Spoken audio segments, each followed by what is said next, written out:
Para nós é muito mais interessante desvendar o mito, desnudar o mito, mostrar o que o mito esconde, não só do passado, como ele revela, o que ele esconde do passado e o que ele revela da sociedade que está construindo este mito.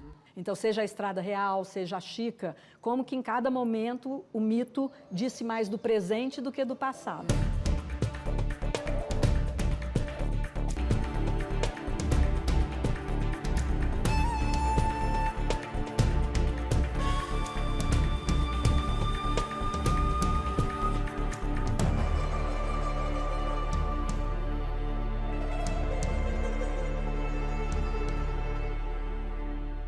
Escravos são objetos que falam, né? São mercadorias que falam.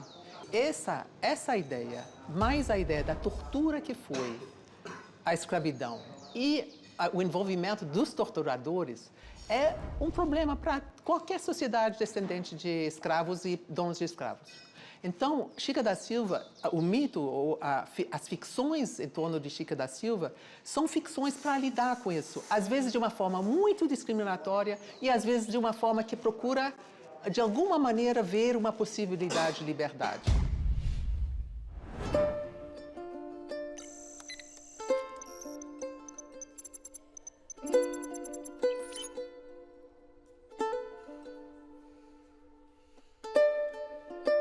Nascendo na escravidão e sendo mulher, ela é totalmente, é quase uma tela em branco para a imaginação. É surpreendente quanto Chica da Silva, particularmente, aparece, né? Ela sempre está aí. Ela é esquecida e, de repente, aparece mais uma versão de Chica da Silva.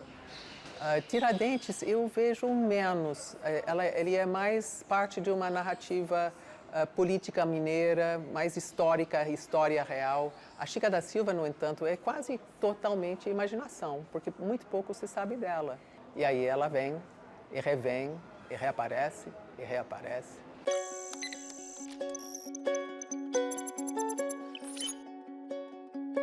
Diamantina foi o lugar que me fascinei pela figura dela. Como a versão do museu da Casa da Chica da Silva era esvaziada, isso foi meu primeiro impacto. Porque, de alguma maneira, com a história da mestiçagem, que é a história oficial do Brasil, ela poderia ser a mãe da nação. Mas nem isso. Ela aparece como 7 pecados e 3 virtudes. Tão pouco é sabido sobre ela, sobre como ela era, que ela é um espaço a ser preenchido. Então, as diversas versões refletem muito a cabeça dos artistas que as apresentam, ou do momento em que o momento político, o momento social em que se fazem essas versões. Tem a música de Boney M, do disco, tem a música de Jorge Ben, que fez para o filme. Aí eu levantei o número de sambas enredo que mencionam ela depois. E são muitos. O samba do Crioulo Doido, inclusive, menciona ela. Eu acho que são uma 12 ou 13 sambas enredo que falam de Chica da Silva, depois disso. Então, ela realmente marca a época.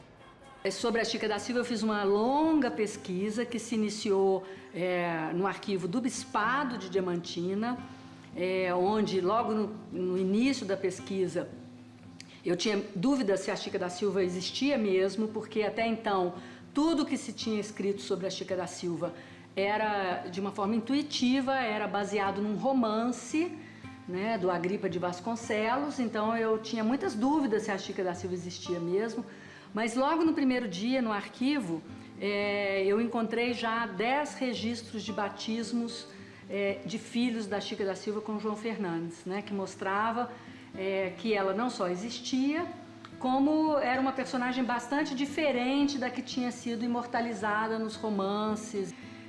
Então, a partir dessa pesquisa, que começa lá em Diamantino, no arquivo lá do Bispado, mas depois eu fui para Portugal, para fazer a pesquisa nos arquivos portugueses, que foi onde eu encontrei o grosso da documentação que eu utilizo na pesquisa.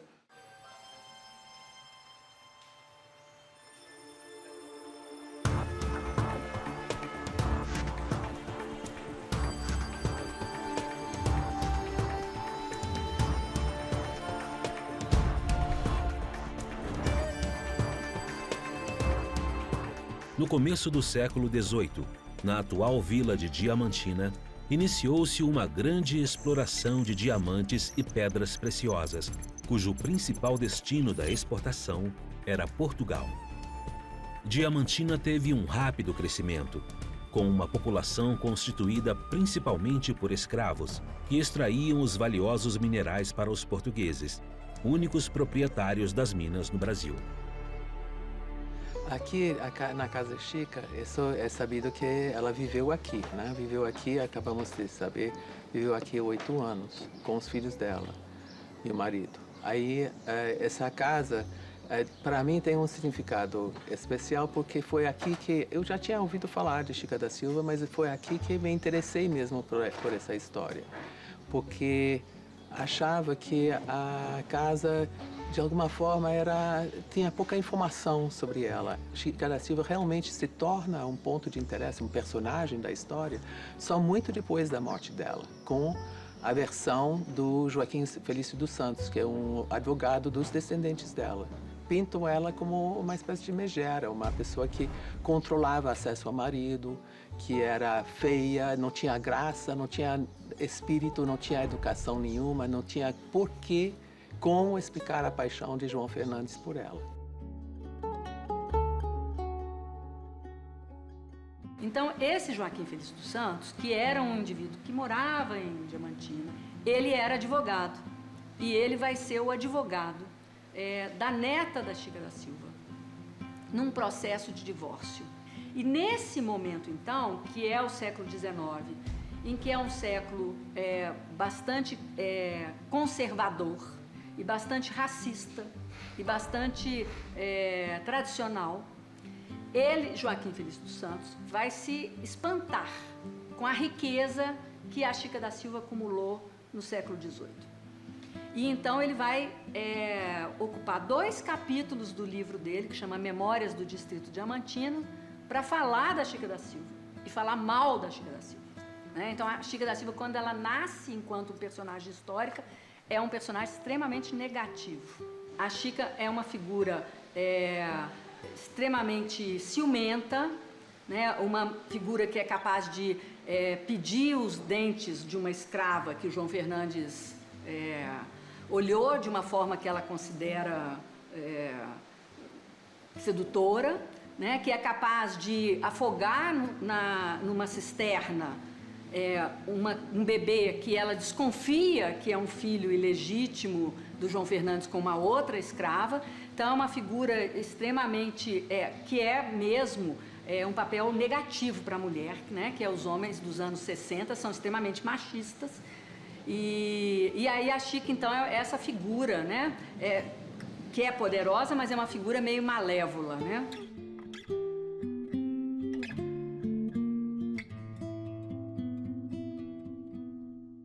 Então, a partir daí, vem outras versões, mas as versões mais importantes vêm em meados do século XX, com o Romanceiro da Inconfidência, de Cecília Meirelles, onde ela pinta uma Chica que é quase a continuidade da riqueza, ela é quase um espírito que reina, né? E ela tem cara cor da noite e olhos cor da estrela. Então, ela é quase cheia de diamantes, ela tem uma presença, mas então isso vai acumulando. Em 58, Antônio Calado escreve uma peça de teatro que fala também sobre essa questão econômica, né? A exploração, a colonização. Mas o mito assim se faz, me parece, por uma tensão em torno dessa convivência dos escravizados com seus proprietários. E ela faz uma história que explode todas as dores, né? Então, em 63, a Salgueiro faz um desfile de carnaval, campeã na época, e explode mesmo esse mito. Diz, apesar de não possuir grande beleza, ela foi do gemido da senzala até a fidalguia do salão. Então, ela é uma pessoa que vai contra todas as tendências, os controles sociais, o racismo. Tudo isso é jogado para o ar pelo Salgueiro.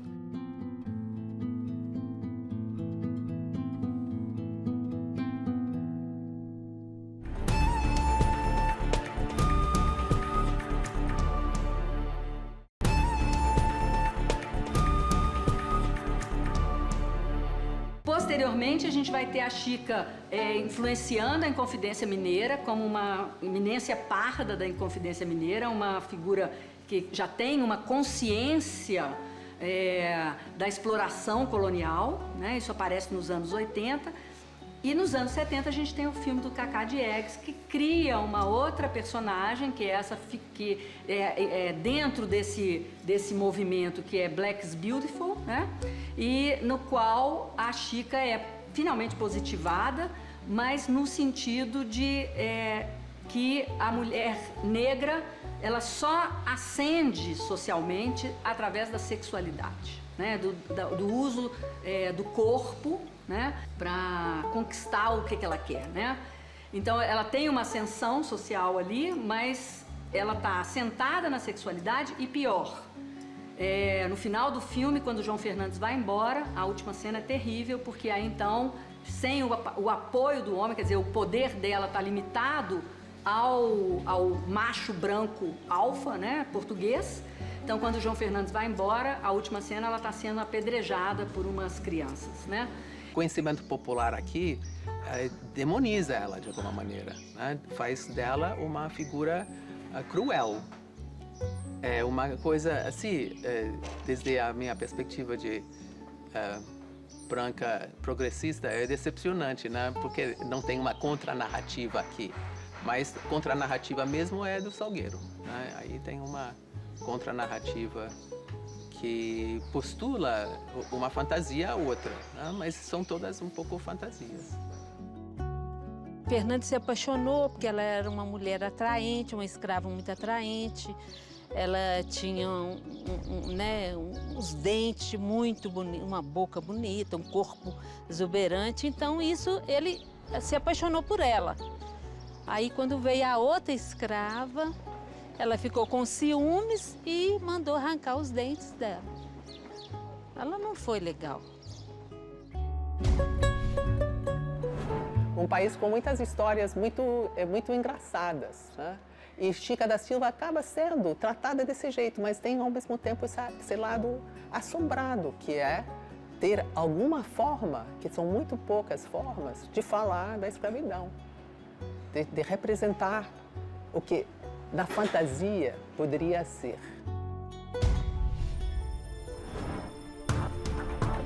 Iniciamos um dos caminhos da antiga Estrada Real, partindo de Diamantina, até chegar em Cerro, onde em 1732 nasceu Francisca da Silva de Oliveira, mais conhecida como Chica da Silva. Em 1754, Chica da Silva foi comprada por João Fernandes, que lhe concedeu a liberdade. Casaram-se e tiveram 13 filhos. Depois de 15 anos de convivência, o senhor Fernandes regressou a Portugal com seus 4 filhos varões, deixando Chica da Silva com as 9 filhas mulheres e toda a sua fortuna. Continuamos na Estrada Real, em direção à cidade de Ouro Preto, antigamente chamada de Vila Rica. Essa região ela é colonizada a partir da entrada dos paulistas. Os paulistas organizavam essas grandes expedições, né, que foram chamadas depois, né, de bandeiras, né? E essas bandeiras tinham vários objetivos, mas o principal delas era o aprisionamento de índios para o trabalho escravo. A partir dessa entrada dos paulistas, a gente vai ter 2 grandes caminhos. O primeiro caminho, que é o caminho que vem da Bahia, e o segundo caminho, que é um caminho que vem de São Paulo. E aí vem a descoberta do ouro no finalzinho do século XVII, né, e o grande boom minerador que começa no início do século XVIII. Os exploradores se estabeleceram nas encostas das montanhas, de onde extraíram o ouro aluvial que fluía pelos declives hidrográficos e rios. Estima-se que cerca de 40 mil escravos foram trazidos da África para a extração de minérios. Possuíam uma condição física adequada e muitos conheciam o trabalho. Eram de estatura baixa, robustos e resistentes, gerando uma produção incalculável de minerais e pedras preciosas.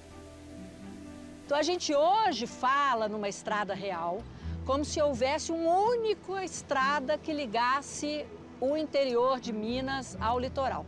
E, na verdade, essas estradas possuíam inúmeras ramificações. Nunca existiu nesse sentido de um único trajeto. É um emaranhado de caminhos e estradas, né, que chegavam, que a partir de Minas Gerais, chegavam até a passagem do Embaú, por São Paulo, né, e até a foz do Rio das Velhas, junto ao São Francisco. E depois é criado mais um caminho, né, que é o caminho novo, né, que vai levar até o Rio de Janeiro e que também, na parte inicial do caminho, são várias possibilidades.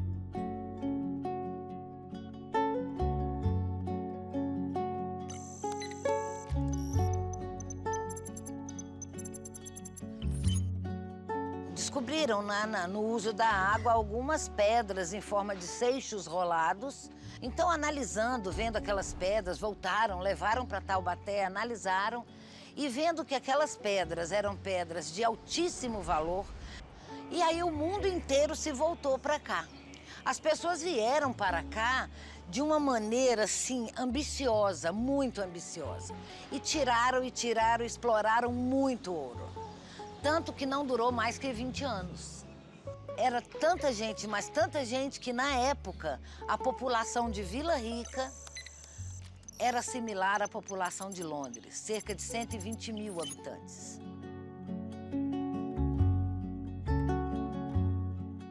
Então, Minas é colonizado nessa região central, onde um infinito de caminhos e estradas conectam essas pequenas núcleos, um misto entre um núcleo urbano e um núcleo rural. O indivíduo minerava, mas ele também produzia produtos agrícolas para sustentar a escravatura que ele emprega nas lavras e, inclusive, também a produção de cana para a produção de cachaça, que era um elemento fundamental na alimentação desses escravos, para não só prover energia, como também para embebedar esses escravos, para eles poderem aguentar, né, essas jornadas extenuantes, mergulhados dentro dos rios, o tempo inteiro com frio, né, mal vestidos, mal agasalhados, mal alimentados. No final do século XVIII, em plena decadência da exploração de minérios, o governador Luiz da Cunha Menezes ordenou construir na frente da praça principal um luxuoso prédio em estilo barroco para abrigar a administração da capitania. Atualmente, neste mesmo lugar, funciona o Museu da Inconfidência Mineira, cujo acervo de objetos e documentos contextualiza a vida social, artística e política da época. A riqueza em ouro que vai parar em Portugal nesse período é alguma coisa astronômica, né? E que efetivamente,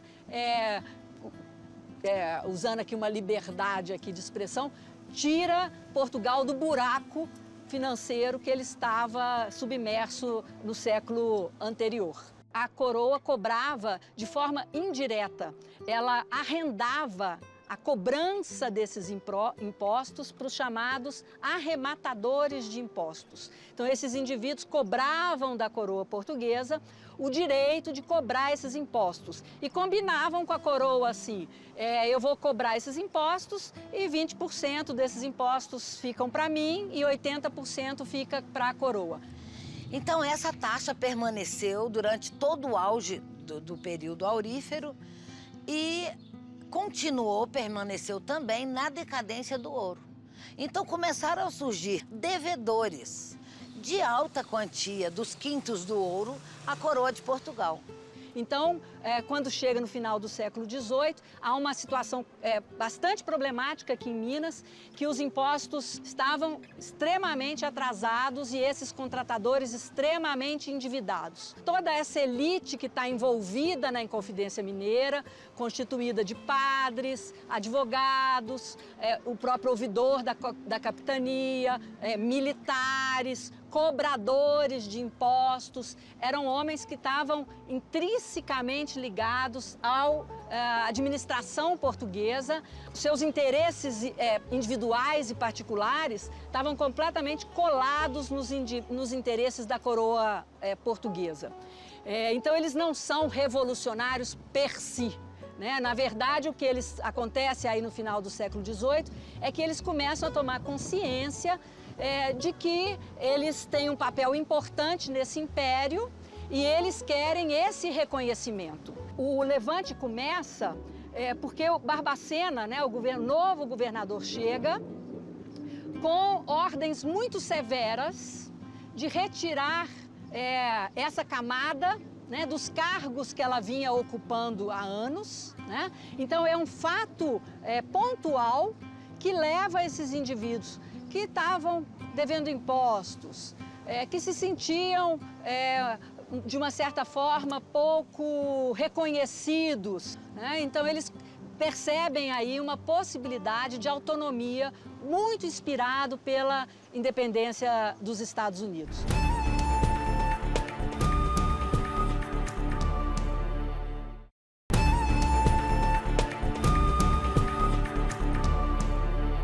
Um dos caminhos mais utilizados na Estrada Real foi a rota que une Ouro Preto com a antiga cidade de São José del Rei, atualmente chamada de Tiradentes, em honra a Joaquim José da Silva Xavier, mais conhecido como Tiradentes, um popular alferes mestiço que, além de dentista, transportava os minérios preciosos através da Estrada Real. Agora, o que acontece com o Tiradentes? O Tiradentes, ele comete um erro, Ele comete um erro porque ele nunca foi dos chamados ideólogos. Parece que ele era um falastrão, falava muito, Então ele ia para as tabernas, Ele circulava muito na casa das pessoas, porque ele não só tirava o dente das pessoas, mas ele também fazia vezes de o que a gente chama de cirurgia de barbeiro, que é cuidar de feridas, algumas coisas assim, não como médico. Ele circulava muito pela Estrada Real, inclusive prometendo cargos, para alguns conhecidos. Então, quando veio a devassa, ele tinha falado demais. A lógica processual do século XX é a lógica daquilo que consegue ser provado pelo visto. É aquilo que empiricamente você pode provar, como, por exemplo, um teste de DNA de uma gota de sangue encontrada num local. O século XVIII não tem esses mecanismos. Não existe fotografia, não existe Instagram, não existe telefone celular. Existe, ao contrário, o domínio da cultura do ouvido. É aquilo que é inclusive chamado público e notório, aquilo que todo mundo sabe. Aquilo que todo mundo sabe é verdade. Então, o Tiradentes ocupou esse papel por falar demais, Enquanto que os outros se reuniram em segredo, em pequenos grupos, e quando foram inquiridos pela devassa, a maioria ficou em silêncio, ou desconversou, ou disse, não, a gente ia lá só para recitar poesia. Em absoluto, não, nunca falamos disso. Ah, mas não.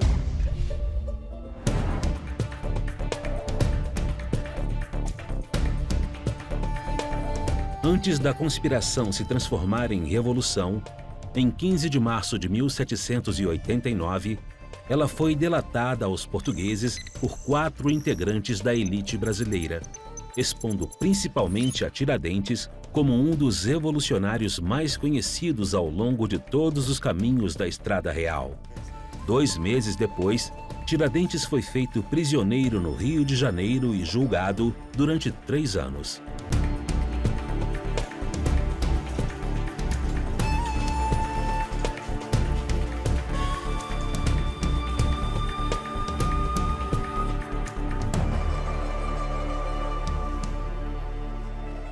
Quando começa a repressão, isso está nos autos, aparece um encapuzado que visita algumas dessas casas avisando que a repressão vai começar.